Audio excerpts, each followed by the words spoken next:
with another guest, and Tom Blunt.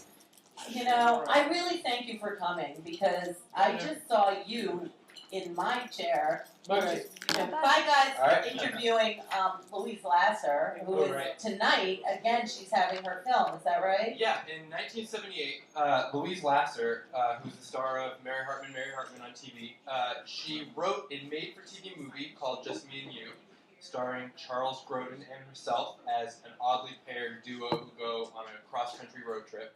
And it's really weird because it's Louise Lasser's signature sense of humor, which is based entirely in her own awkwardness. So, anyway, it was a made-for-TV movie that is, I think, really underseen, unavailable to be seen anywhere kind of operation. And we're screening it tonight at 92Y Tribeca, and Louise will be there in person for a Q&A afterward, which I'll be doing. Yeah, so she's a big personal hero of mine. Now, how did you meet her? How did you find her? Oh, well, so we have a show called Meet the Lady. Yeah. It's kind of like ReW WhO, only it's Meet the Lady. Right, and how did you start it? I was so in awe, and I'm telling you, I want to be you when I grow up. It started, this is a good story. I interview people for a living, for mostly film interviews, and I was supposed to interview Betty Buckley. She's like the big film and Broadway star, Cats. She was in that M. Night Shyamalan movie, The Happening. Okay. Right? And I saw that she was in the credits before the movie came out, so no one knew how good or bad the movie was, right? And I see her in the credits, and I think, I want to find an excuse to talk to Betty Buckley. So I call her, I try to set up an interview, and it looks like at the last minute it's going to fall through. And my friend Chris says, well, can you get someone else? And I said, yes, I'm just going to go some lady off the street and interview some lady about, whatever, like her favorite sandwich and where she got her hat, and then I'll turn that into my editor instead. Because I was so angry about, Betty Buckley, it just seemed hopeless. So I did get the interview, but we always had this joke about Meet the Lady as, a really sort of general, show about people that, just people on the street. Right. So when I had a chance to do a show at 92Y Tribeca, they said, what would you like to do? And I kind of said Meet the Lady as a joke to see if they would swallow that. So I figure if I can get them to do that, they'll let me do anything. Wow. So we started doing tribute shows to people that we liked, but that we didn't know if anyone else did.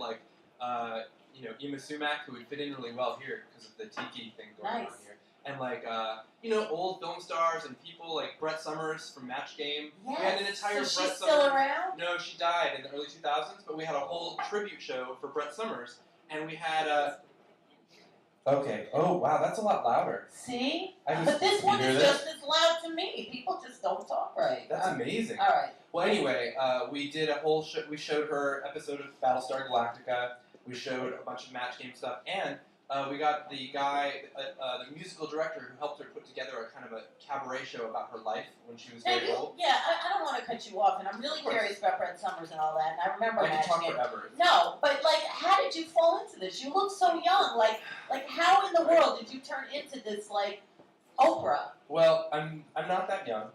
I'm 32. Because you said you were from Arizona. I'm from Arizona. Yeah, I remember. I listened. I'm 32 now. I'm almost 33, which is not That's old, young. But it's in a weird middle area. Did you major in this in college? How did you get to be an interviewer? Well, one of my skeletons. And have an editor. One of my skeletons, ReW, is that I didn't go to college. Okay. I went to a couple of semesters of community college in Arizona and flamed out hard, and then I moved here. For you. Yeah, I know. Well, you know what I mean. Yeah. Because you're a go-getter. I mean, was it just boring for you, college? Well, Arizona is difficult in that way. Well, that state doesn't have a very good reputation. No, it's hard for people in the arts, and it's hard for gay people, and it's hard. I mean, it's just kind of hard for everyone. But I think a lot of people just think that you should just make do and not complain. Yes. People in rural areas like that have a big problem with complaining. You think you're too good for a place.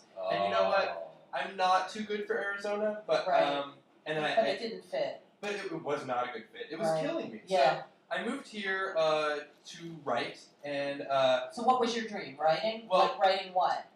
Well, out there at the time, I had kind of written I had a novel that I loved, a very different novel. He wrote Wild at Heart that David Lynch made into a movie, and I loved one of his novels, and I started adapting it in my spare time. And when I finished it, I sent it to him to look at, and he wrote.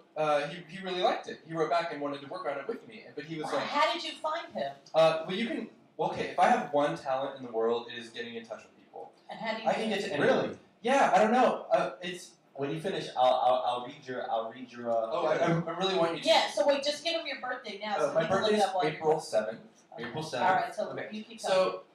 So at the time, I wrote, because I contacted the publisher. All you have to do to get in touch with an author is send an inquiry to the publisher, and they'll forward it. And obviously, if you're crazy or they're not interested, they won't write back. But right. I mean, I do that too, and I get a lot of responses. But you seem to really hit the bullseye. It's like big game hunting. Like you go on safari, and sometimes you wind up standing in the mud all day, and nothing happens. And other times you bag the lion, and sometimes it's just you never know.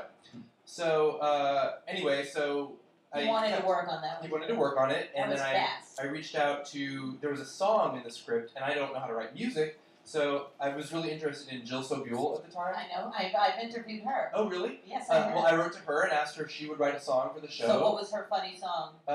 We didn't actually wind up doing the song, but we did wind up working on a musical together that we sort of worked on back and forth for like a long time after I moved here. So I love her. But she's from Colorado. Yes. I know. See? So it just sort of like tumbles along. Like you just write one person. She's the original I Kissed a Girl. Oh, she is. I know. Mr. Blunt. Yeah. Okay. Mr. Blunt. Mr. Blunt. Oh my! I just got that. April 7th, right? April 7th. Marijuana. You are actually the third person in here that have an ace of spades. You're very secretive. Wow. Like very secretive. I mean, it could be. No, well, kind of, yes. In like folk magic. But death is not death. No. That's the whole ironic. All death basically is the spirits are changing New roles. beginning. But listen, you basically you're very ambitious when it comes to action. Mm-hmm. You know, and also like I said, this is the card of secrets. You know, like many secret organizations, they use that card as a secret. Right. Now, your planetary ruling card base is a 5 of spades, which basically you like to move around a lot. You change your actions. You move around a lot. That's funny because this month I sublet my apartment so that I could just visit a bunch of friends and couch surf a little bit, and so I'm doing that right now. So I will probably be curled up on that booth over there later tonight. You just might. Once you let me in, it's really hard to get rid of. Oh, I love that. I love that. Yeah. So, what's the project you're working on now? Well, our February show at 92 Y Tribeca is we're doing a tribute to the women of Twin Peaks, which is now you've mentioned. Did you mention you didn't say Twin Peaks earlier tonight? Yeah. No. What was the first guy that you said that he wrote? Oh, Mary Gifford. Oh, yeah, but Wild at Heart. Yes. So there's a connection there. Right. We're doing a tribute to the women of Twin Peaks, where we're going to have a bunch of performers and presenters and surprise guests paying. Basically, we're going to be picking over the lives and careers of all of the women who were in the show over through all of that. And those women really did become something. Oh, special. there were. I mean, it's such a diverse array of actresses doing so many strange things. It's really amazing. And then the movie, which is a whole different animal, which I also really love. And they're showing the movie Firewalk with Me later in the month at the Y for 2 nights. So, are you specifically at the Y? Is that where you? Right now, all of my events are at 92 Y Tribeca. We do a monthly-ish thing there. It's a big night where we have. It's a really nice place. It's like a variety show where we show a lot of film clips and we have performers, like sometimes a little burlesque, guest presentations. It's weirdly academic also in cases where we have film historians come in and talk about things. How did you land at the Y? I landed at the Y because there's a similar show that my friend Kevin Marr does called Kevin Geeks Out, and it's like a sci-fi themed show. And I had helped him with one of his shows, and he said, you really he liked what I did, and he said I should suggest like a show of my own, and I did, and they gave me a chance. And so I did a tribute to Nina Simone. We showed her disastrous 1976 concert film, which everyone should get on Netflix right now. I want there to be like a traffic jam on Netflix where everyone Googles or and searches what this. Happened? Well, she had been in Africa for a couple of years and had only recently returned to Switzerland to do this concert. So it's like major culture shock. She had a lot of personal problems. She had some mental problems, and I think for that performance, she was also maybe stoned out of her mind. So she had like a breakdown. So she gets on stage, and she basically makes it through about 5 songs over the course of 75 minutes. because she just keeps stopping and starting and ad-libbing and like yelling at the audience, and it's amazing to watch because she's a brilliant musician and she goes in and out of it like a flow. But it's this jazz festival, this polite Swiss audience just sitting there looking kind of at times adoring and other times terrified. And it's an amazing, amazing performance, and I wanted to be able to screen it with an audience. And so we did that twice, and it did really well. And then since then, for our Meet the Lady shows. Now, what does she think of that performance? Of Nina? Yeah. Oh, she's not with us anymore. Oh, well, what did she... So you don't know? I don't really know, although... So do you think it's, like, sensationalizing her, or is it here's the respecting deal. her? I think that... She died recently, though, didn't she? It was, like a couple... I think it was, like, maybe 2006. Don't That quote me on long that. ago? It wasn't too recently. Okay. The thing is I that... remember, though. I think that... What we called the show The Rise and Fall of Nina Simone, which I think fathers... I get YouTube comments about it. Like, how could she fall? Right. And I'm like, well, no. She had a very, very, very hard life. You know, she had a lot of problems. And the wonderful thing about this show is you get to see, like, it is about the rise and fall. There are, like, these amazing triumphs, and then she just forgets the words, and it trails off. And I just think you just kind of have to accept the entire thing, you know, as, like, this isn't like, you know, Amy Winehouse, where you're just, like, laughing at someone who's miserable and can barely perform. Did you laugh at Amy? Oh, have you seen the one of her singing with... I empathize with Amy, I know. I do too, but God help me, there's this one of her on YouTube with her singing with Charlotte Church on Charlotte Church's Canadian TV show. Yes. And they sing Beat It, and like Amy Winehouse is incomprehensible, and the look on Charlotte Church's face is priceless because she's so pissed off. Well, they are like total opposites. Oh, oil and water. Who Yeah. let that happen? But, I mean... I guess. I mean, there's always... Boy George, I read a recent quote of Boy George. Do you like Boy George? I have... which Boy George? The Boy George. No, I know, but I mean, there's so many, like... Well, I recently read a quote from him, and he said, in his older age now, he has learned to tell the media less and to be out there less because...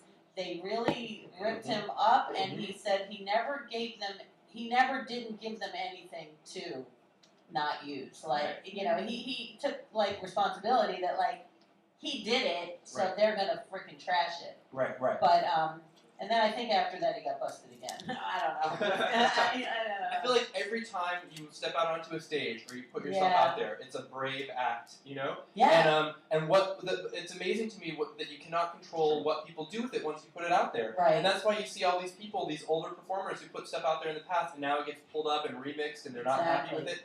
And it's an interesting way that technology affects us. I mean, with Nina Simone, I have this profound love for her. Her memoir is one of the best memoirs I've ever read. It's called I Put a Spell on You. And doing the show, there's so much of it. There's like this wonderful humor that's like intentional humor. There's humor that's unintentional. There's like, you know, moments of heartbreaking musical genius. There's times when she's clearly half-assing it because she's bored or in pain or resentful because she thinks the audience is just a festival audience and isn't really there to see her. Yeah. I mean, it's fascinating because it's a human portrait, and that's what I tried to present. Okay, I think that makes sense to me. Yeah. So what really? Wait. Say that. Oh, I was just going to say with all of our shows, when we do our tribute shows, that's why I think we tend to try and focus on women who put something more of themselves out there, you know, and maybe it comes off as ridiculous, maybe it's brave, you know. Yeah, I have some YouTubes out there that, I know. Don't we all? Like don't we all? YouTube Anonymous or something at I some know. point. So, any last shout-outs? Like, how do people find you, and what would you want them to find? Like, what's a YouTube that you are proud of? What's one that we've done? Yeah, for example? or like you. Yeah. Oh, well, me. What have I done that I'm proud of? I recently had a video on the Huffington Post that was twin sisters pantomiming to Silent Night, like, you know, a couple of Christian middle-aged women doing a pantomime to Silent Night, except for I redubbed it with Radiohead Street Spirit, so it created this like strange, sort of dreamlike thing. Cool. That was really cool. But honestly, you should just go to meetthelady.com. Okay. We picked a name that was kind of deliberately simple and almost moronic. And it's always at the Y on it's always at the Y. It's the Barrack Street. It's at Hudson and Canal. And February 11th is our tribute to the women of Twin Peaks. 1 month from today. And at meetthelady.com we keep a blog there that's mostly just like a Tumblr of fun photos and videos, and we also have found photos that we find at junk shops of people, like we kind of rescue these. Well, I'd from love the to trap. do anything with you anytime. I really mean it. And please, you did share a skeleton, so take some milk chocolate. I'm gonna take some chocolate. Good, and visit anytime. And, I would love and to. Yeah. I could talk forever. I'm I would very love grateful to have be you invited. back. Yeah. I'm telling you. Please Okay. come back and talk forever. We'll talk forever. That We're gonna sounds talk great. I hope so. in the Tiki Lounge. I found this is really wonderful. Ottos Shrunken Head can't the get water. better than this. With the Exactly. Yeah, Yeah. I know. Thanks very much. Tom Blunt, thank you so much. We'll be back with ReW WhO, January 11th. 1 month. My closet.